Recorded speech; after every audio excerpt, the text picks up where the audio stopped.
하나님의 말씀은 사도행전 27장 21절서부터 26절 말씀까지 봉독하겠습니다.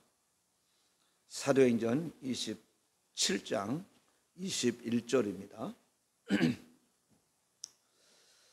여러 사람이 오래 먹지 못하였음에 바울이 가운데 서서 말하되, 여러분이요 내 말을 듣고 그레아에서 떠나지 아니하여 이 타격과 손상을 면하였더라면 좋을 뻔하였느니라. 내가 너희를 권하노니 이제는 안심하라.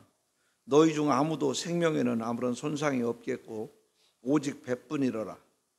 내가 속한 바 곧 내가 섬기는 하나님의 사자가 어젯밤에 내 곁에 서서 말하되, 바울아 두려워하지 말라. 네가 가이사 앞에 서야 하겠고 또 하나님께서 너와 함께 항해하는 자를 다 네게 주셨다 하였으니, 그러므로 여러분이여 안심하라. 나는 내게 말씀하신 그대로 되리라고 하나님을 믿노라. 그런즉 우리가 반드시 한 섬에 걸리리라 하더라. 아멘. 잠시 기도하겠습니다. 살아계신 하나님 아버지, 감사와 영광을 돌립니다. 오늘 우리 하나님께서 귀한 시간 허락하시고 하나님 앞에 예배할 수 있으며 또한 하나님의 말씀을 들을 수 있는 기회를 주셔서 너무 감사합니다. 이 시간 주의 영으로 충만하게 하시고 우리 하나님 깊이 만나는 복된 시간이 되게 해주시기를 원합니다.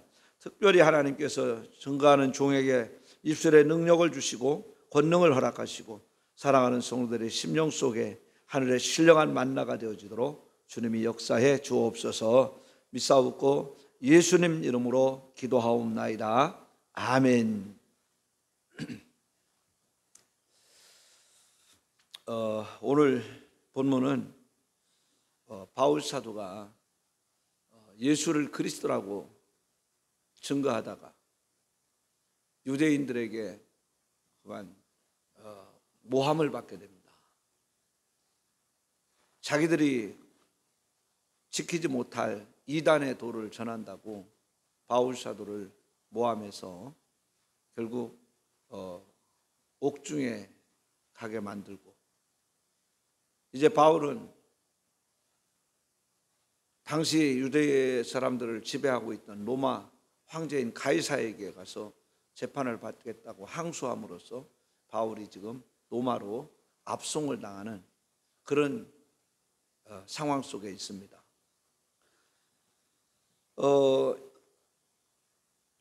그 바울 사도 일행이 이제 배를 타고 가는데, 그 타고 가는 배는 커다란 상선이었습니다. 그래서 많은 사람들이 그 배를 타고 이제 함께 가고 있었고, 또 바울을 비롯하여 이제 그 다른 죄수들도 함께 압송을 당하고 있었고, 또 그들을 이렇게 이제 호송하는 군병들이 있었고, 그래서 그 배에 많은 그 사람들이 함께 타고 있었습니다. 근데 이 바울 사도가 이렇게 로마로 압송당하는 것, 이것은 실질적으로 이제 하나님의 계획 속에서 이루어진 것이다, 이렇게 우리는 알고 있습니다. 왜냐하면 바울 사도에게는 늘 마음에 한 가지 소원이 있었습니다. 예수를 만나고 그 만난 예수를 증거하는 삶을 사는 데 있어서 보니까 그 가슴 속에서 지금 이방인들에게 복음을 전하고 로마에 가서 복음을 전하고 싶은 그런 열정이 막 솟아난 것입니다. 그래서 바울 사도는 늘 로마에 가기를 소원했습니다. 사실상 유대인들의 모함에 의해서 죄수로 잡혀있는 바울 사도가 로마에 자력으로 갈 수 있는 길은 없었습니다. 그렇기 때문에 바울은 로마에 가기 위해서 가이사 황제에게 재판을 받겠다고 항소를 한 것입니다. 그래서 결국 로마로 지금 압송을 당하고 있는데, 어쩌면 이것은 하나님의 계획 속에서 이루어진 것이다, 이렇게 볼 수가 있습니다. 이제 바울 사도가 탄 배는 이 항해를 이제 로마를 향해서 가는데, 사실상 이 여기 보면 그레데라는 섬을 떠나서 이제 노바를 향해서 가는데 미항이라는 곳에 이르게 됩니다. 근데 그 미항이라는 곳에서 바울 사도가 그런 이야기를 합니다. 사실 그레데에서부터 한 얘기인데 지금은 시기적으로 겨울이 다가오기 때문에 지중해에서 가끔 일어나는 그런 그 광풍을 맞을 그런 위험이 있다. 그러니까 여기서 미항에서 겨울을 지내고 이제 봄이 되거든 날씨가 좋을 때에 출발하는 것이 좋겠다. 그렇게 제안을 합니다. 그런데 선장이나 그 선주나 또 다수의 사람들이 그 말을 무시합니다.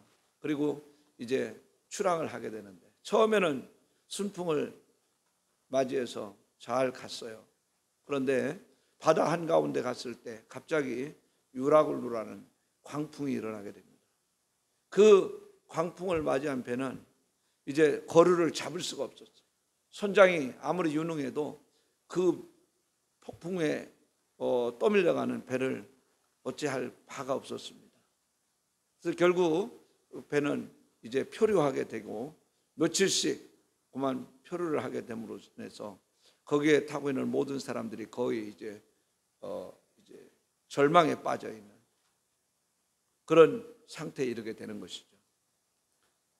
그 과정 속에서 그들은 살아보겠다고 자신들이 그 재산으로 이렇게 여기고 있는 모든 보따리들을 바다에 다 집어던지고 배를 가볍게 해보려고 노력을 합니다. 그런데 바람은 그치지 않았고 이제 한없이 표류하게 되는 그런 상황에 있었어요. 이 사실을 보면은 정말 이 인생이 얼마나 유약한 존재인가 이 사실을 알 수가 있게 됩니다. 그리고 또한 하나님께서 일으키시는 그런 인생의 파도 앞에서 아무도 자신만만한 사람은 없다라는 것을 알게 되는 것입니다. 사람들은 문제가 일어나면 자신의 삶의 지혜를 동원하고 또 자신이 가지고 있는 재물을 동원하고 또 권세자들은 권력을 동원해서 그 광풍을 그 문제를 해결해 보려고 노력합니다. 그러나 하나님께서 일으키신 광풍 속에서는 아무런 도움이 되지 않는다라는 것입니다. 어쩌면 나는 이 말씀을 보면서 그 유라굴로 광풍을 하나님께서 일어나게 만드신 기쁘신 뜻이 있다라는 거예요. 왜냐하면 지금 거기에 바울 사도가 타고 있고 바울 사도는 죄수의 몸으로 끌려가는 그런 사람이었는데 바울이 하나님의 사람이라는 것을 또 바울을 믿는 하나님이 어떤 하나님이신가를 보여주기 위한 방편이 아니었느냐 이렇게 볼 수 있습니다. 그런데 중요한 것은 그럴지라도 지금 상황은 그 광풍에 떠밀려서 거의 기진맥진한 그런 상태에 있었습니다. 그런데 이런 상황 속에서도 결코 두려워하지 않고 절망하지 않았던 한 사람이 있죠. 바로 누구냐? 바울입니다. 바울 사도는 오늘 38절 말씀에 보면 그런 말씀을 합니다. 38절이 아니라 28절 말씀에 바울아 두려워하지 말라. 내가 가이사 앞에 서야 하겠고 또 하나님께서 너와 함께 항해하는 자를 다 내게 주셨다 하셨으니 그러므로 여러분이 안심해라. 어젯밤에 하나님의 사자가 내게 말씀하시는데 너는 가이사 앞에 가서 서야 되지 않냐. 너는 재판받으러 가는데 가이사 앞에 재판 받아야 되겠고 또 여기 있는 모든 사람들을 내게 다 주었다. 그러니까 두려워하지 말라. 하나님께서 말씀하셨다. 그러니 안심하세요. 나는 하나님께서 말씀하신 그대로 되리라고 믿습니다. 이렇게 고백을 합니다. 참 대단한 거죠. 바울 사도도 역시 그 배에 타고 있었기 때문에 며칠씩 표류하는데 함께 표류했던 사람입니다. 사실 지금 살 소망이 거의 없는 그런 상황 속에 있었습니다. 그런데 바울은 하나님의 사자가 들려주는 그 메시지를 바르게 믿었다라는 것입니다. 그리고 거기 있는 모든 사람들에게 안심해라. 어젯밤에 하나님의 사자가 이렇게 말씀했다. 그러니 안심해라. 그리고 절대로 너희들의 생명은 죽지 않는다 라는 확신을 심어주게 됩니다. 참 우리가 이 말씀을 보면서 누구도 헤쳐나갈 수 없는 그런 세상에 미친 광풍 가운데 그 안에서 평안을 얻고 구원을 얻을 사람이 과연 누군가, 이것을 발견할 수가 있습니다. 그래서 우리가 이 세상의 어려운 삶을 살아가면서 이 어려운 삶 속에서 이 광풍을 이기고 승리할 수 있는 비결이 무엇일까? 이것을 오늘 생각하고, 오늘 바울 사도가 안심해라 이렇게 말씀하시는 그 메시지를 나는 여러분들에게 전해주고 싶은 것입니다. 거기 보면 정말 참 진정한 평안을 소유하고 구원받는 복된 인생이 되려면, 자 오늘 여기 보니까 배가 필요할 때에 바울 사도가 거기 있는 사람들에게 먹을 것을 먹입니다.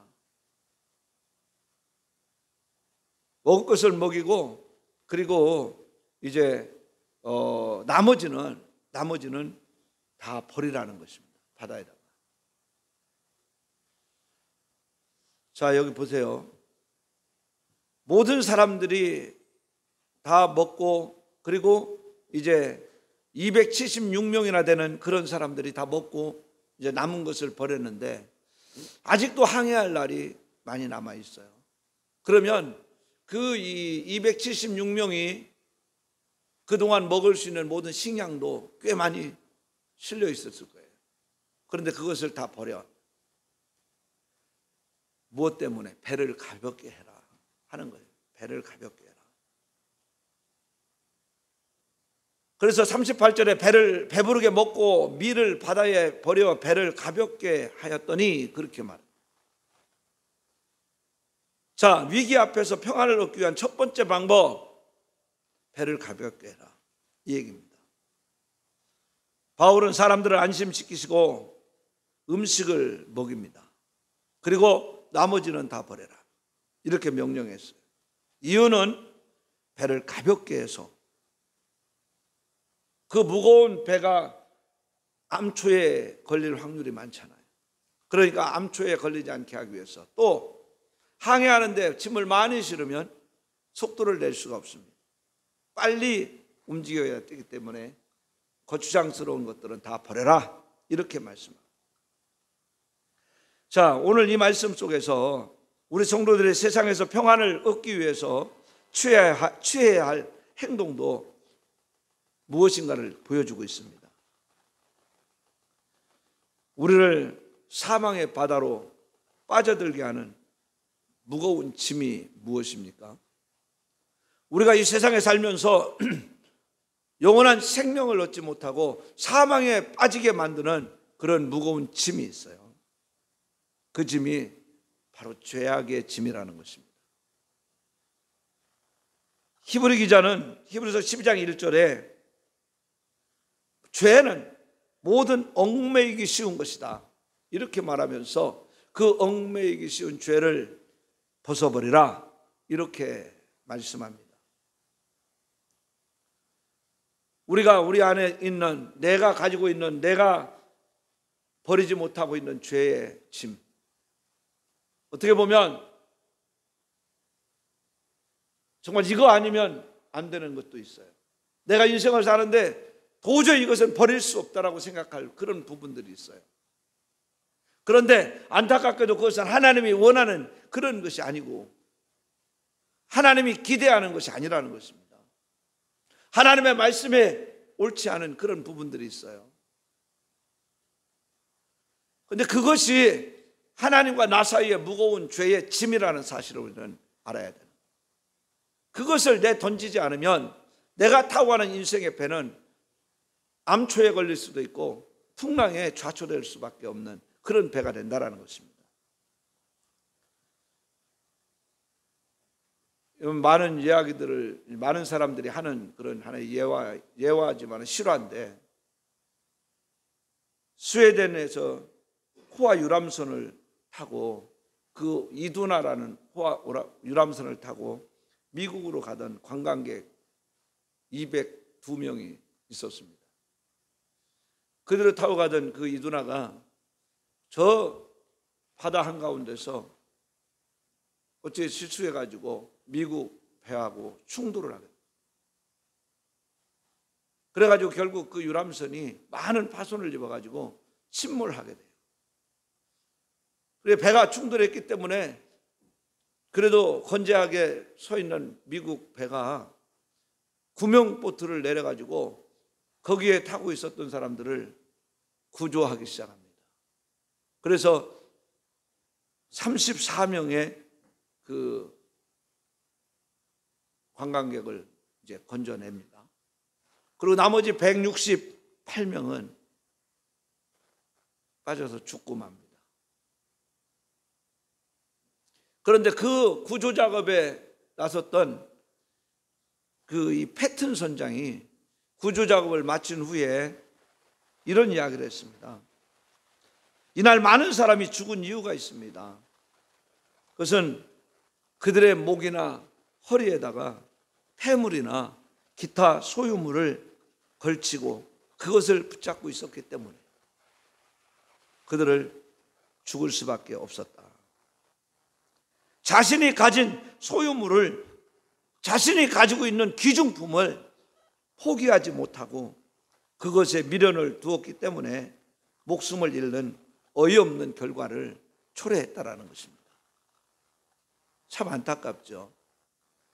자, 아무리 좋은 금은 폐물을 내 몸에 지녔다 할지라도 내 생명이 죽으면 그게 뭐가 되는데요?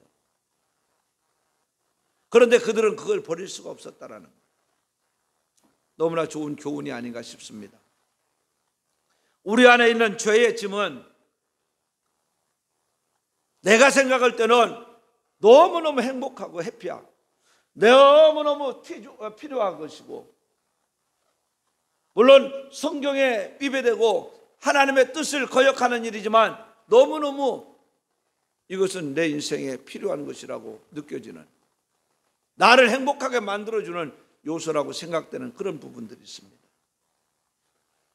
그런데 중요한 것은 그것은 나를 지켜주지 못한다는, 나를 구원해 주지 못한다는 것입니다. 놀랍게도 붙잡으면 붙잡을수록 사망의 물결 속으로 빠져들게 하는 것이 바로 죄악의 짐이라는 것입니다. 마지막 때 정말 거센 그 심판의 회오리가 몰아칠 때까지 회개하지 못하고 그 죄를 붙잡고 있다면 결국 우리는 영원한 멸망길에 던져지고 마는 것입니다. 죄는 우리를 인생의 파도 속에서 불안하게 하고 또 두렵게 하고 결국 죽음에 이르게 하는 무서운 것입니다. 우리가 늘 회개하라, 회개하라, 죄 가지고는 하나님 앞에 설 수 없다, 끊임없이 외쳐대고 있습니다. 예수님께서 이 땅 위에 오신 목적이 그 죄 문제를 해결해 주시기 위해서 오셨다라는 사실도 끊임없이 외치고 있습니다. 복음이 바로 그거예요. 그 복음의 소식을, 복된 소식을 들으면서도 우리는 깨우치지 아니하고 끊임없이 죄의 노예가 되어 살아가고 있다는 거죠. 안타깝게 그지없습니다. 하나님 앞에 우리의 모든 죄의 습성과 또 생각과 행동을 내려놓고 새롭게 거듭나지 아니하면 정말 참된 평안함은 우리에게 주어지지 않습니다. 오늘 여기 여러분 보세요. 바울 사도가 거기 276명의 승선객들에게 여러분 안심하세요. 어젯밤에 하나님의 사자, 내가 믿는 하나님의 사자가 오셔서 말씀하시는데 나는 지금 가이사 황제에게 재판받기 위해서 끌려가는 사람입니다. 너는 가이사에게 가서 서야 되지 않냐. 그리고 여기 있는 모든 사람들을 다 내게 주셨다고 그랬습니다. 그러니 내가 믿는 하나님이 당신들을 지킵니다. 당신들의 생명 보존할 것입니다. 두려워하지 마세요. 안심하세요. 이렇게 외쳤습니다. 그런데 바울 사도는 진정한 평안함을 얻고 그 하나님의 말씀을 듣고 안심하고 있는데 거기에 276명이 과연 그 말을 듣고 안심했을까요? 안 그런 사람도 많이 있었을 거예요. 그런데 하나님께서 바울 사도를 통해서 하신 말씀이기 때문에 하나님은 그들을 지켜주십니다. 그들을 살려주십니다. 우리가 중요한 것입니다. 배를 가볍게 해라. 내가 타고 가는 인생을 항해하는 작은 쪽배 같은 나를 죄악의 짐에서 완전히 해방시키라. 그래야만이 내게 진정한 평안함이 온다라는 것. 내 인생의 배가 좌초되지 않는다라는 것입니다. 그리고 또 하나는 순풍의 돛을 달아야 된다. 인생이 항상 풍랑의 연속인 것은 아닙니다. 물론 우리가 세상을 살아가다 보면은 하루 한 날 편한 날이 없어요. 이 산 넘으면 또 다른 산이 있고 이 고비를 넘기면 또 다른 고비가 또 찾아오고,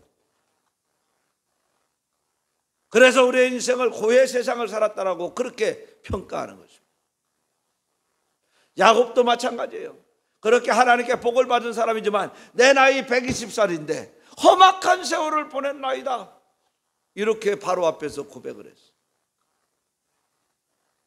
그게 인생살이에요. 그런데 풍랑은 항상 연속되지 않고 때로는 잔잔한 미풍이 불 때도 있다라는 거예요. 자, 풍랑이 잔잔해지고 미풍이 불어온다면 항해하는 이 선장은 어떻게 되느냐? 항해사는 빨리 그 미풍에 돛을 올리고 항해를 해야 되는 거예요.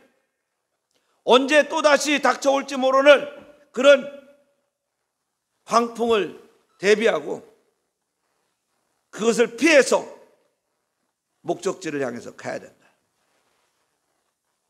잔잔한 바다가 왔다고 이제 좀 편안해졌다고 그 자리에서 안주하면 안 된다는 것입니다. 하나님이 주신 기회를 이용해서 믿음의 돛을 달아야 된다. 돛을 단다는 것은 항해해야 된다, 그 말이에요. 하나님께서 나에게 맡긴 사명을 감당하기 위해서 나서야 된다는 거예요. 힘들고 어려워서 못했어요. 편안한 날이 없어서 못했어요. 그런데 편안한 날이 주어져도 돛을 달지 않는 사람들이 있다는 것입니다. 내가 진정 평안을 누리기를 원한다면, 풍랑 속에서도 폭풍 속에서도 안심하고 살아갈 수 있는 사람이 되기를 원한다면 순풍이 불 때 돛을 달아라. 할렐루야. 돛을 올려야 돼. 그리고 하나님께서 인도하시는 곳으로, 성령님께서 인도하시는 곳으로 가야 되는 것입니다.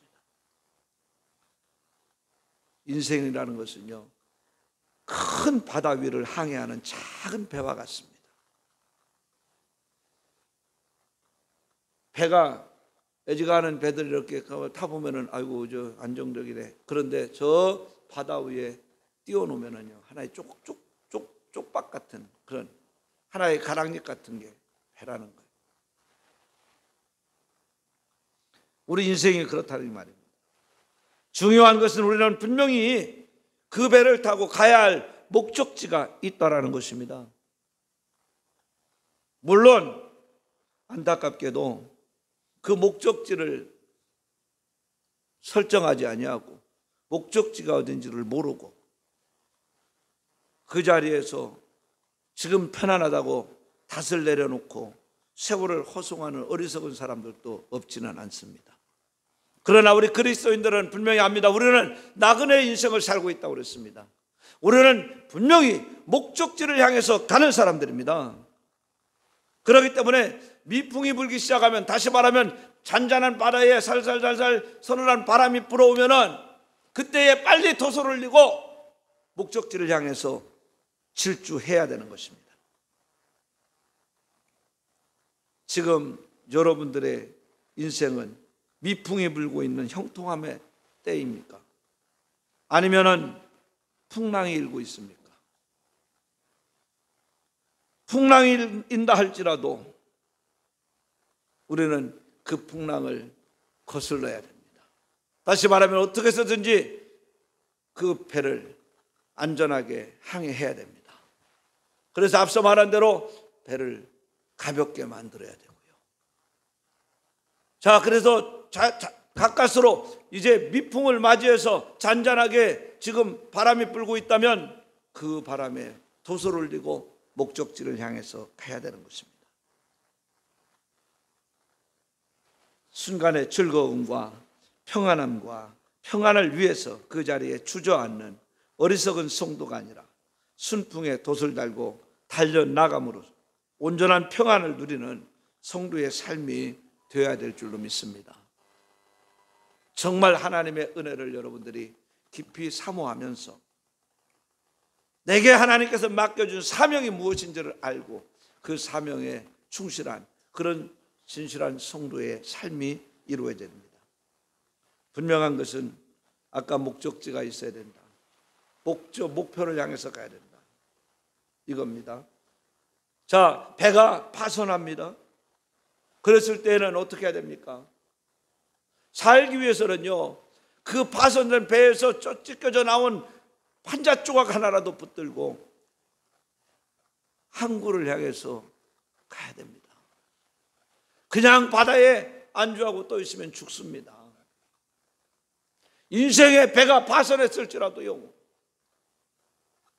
쪽박이라도 들고 나무 조각 하나라도 붙들고 항구를 향해서 가야 사는 것처럼 우리는 목적지를 향해서 가야만 삽니다.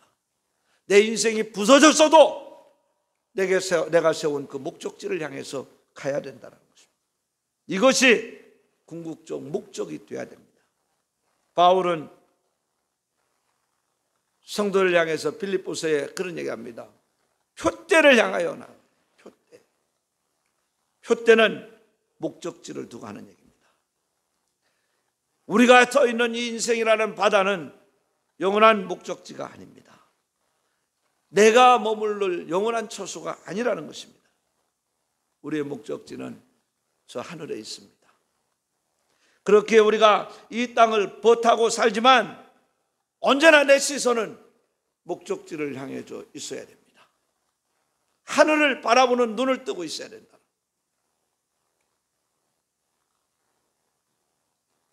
우리가 선을 하나 그어도 반듯하게 그을 수 있는 것은 목적지를 바르게 보고 그 목적지를, 그 꼭지점을 바라보고 그어 나갈 때 바른 선을 그을 수가 있는 것 같습니다. 내 인생이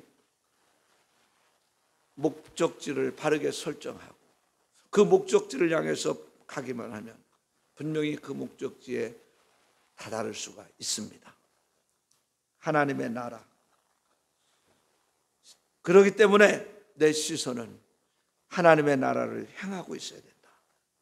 대부분 인생의 항해자들이 분명한 목표도 없이 풍랑을 만나면 그저 싸우고 그리고 그러다가 잔잔해지면은 거기 앉아서 또 고기나 낚는 그런 한량세월을 하는 인생을 사는 사람들이 있습니다.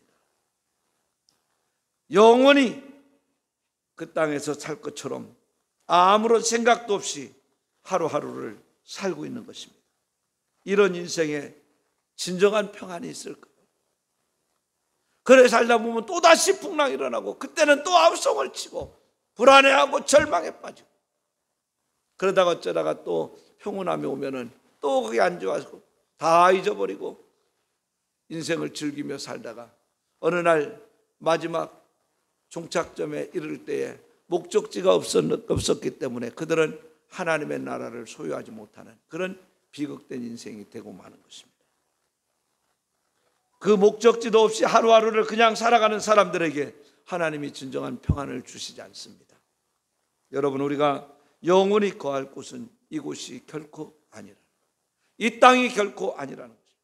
이제 낙심과 절망의 바다를 뒤로하고 영원한 안식과 평안의 항구를 향해서 달려나가는 성도의 삶이 이루어지기를 바랍니다. 우리를 위해서 예비하신 천국을 향해 달려나갈 때 비록 거센 세파가 몰아치는 이 세상에서도 천국을 꿈꾸며 평안의 잠을 잘 수 있는 그런 성도가 될 줄로 믿습니다. 여러분, 인생은 끝없는 바다를 항해하는 배라고 그랬습니다. 우리가 지금 풍랑의 위험을 안고 있든지 순풍이 부는 바다 가운데 떠 있든지 언제나 평안할 수 있는 비결이 있다면 하나님의 나라를 소망하고 우리 안에 있는 모든 죄의 짐을 내던지는 것입니다. 무거운 짐을 내던져야 배가 안전하게 항해할 수가 있습니다. 그리고 돛을 올리고 표대를 향해서 달려나갈 때에 가능한 것입니다.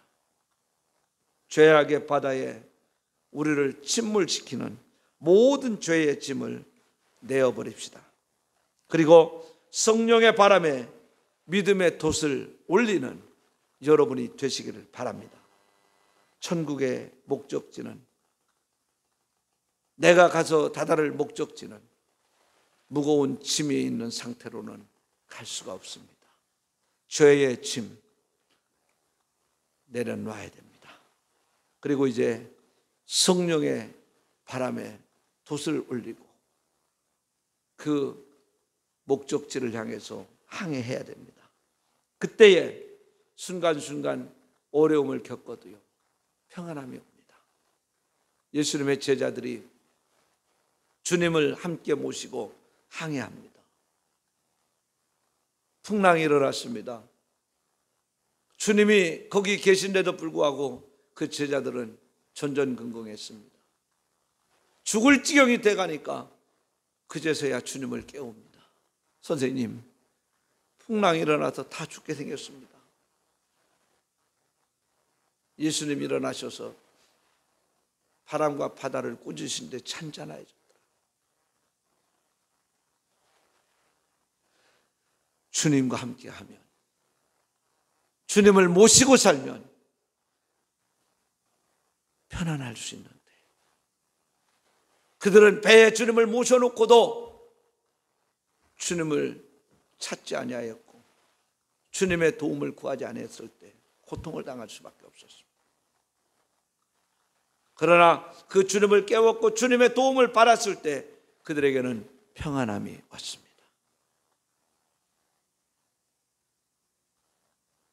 오늘 우리가 주님 안에서, 예수 안에 산다고 하죠. 과연 내 안에 계시는 주님과 동행하고 있습니까? 그분이 내 인생의 목적지를 향해서 나를 이끄실 분이라는 사실을 믿으십니까? 내게 진정 이 땅 위에 사는 날 동안 평안을 주실 수 있는 분이 주님이시라는 사실을 믿으십니까? 그 안에서 하나님의 나라를 향해서 죄의 짐을 내려놓고 성령의 이끌림을 받아 돛을 달고 열심히 질주하면 내가 그렇게도 바라던 수원의 항구, 하나님의 나라에 이루는 그런 복을 받게 됩니다. 오늘 바울 사도 불안에 떨고 있는 사람들에게 안심해라 말씀했습니다. 저는 오늘 감히 여러분들에게 안심하세요. 주님이 함께 계십니다. 주님이 함께 동행하고 계십니다.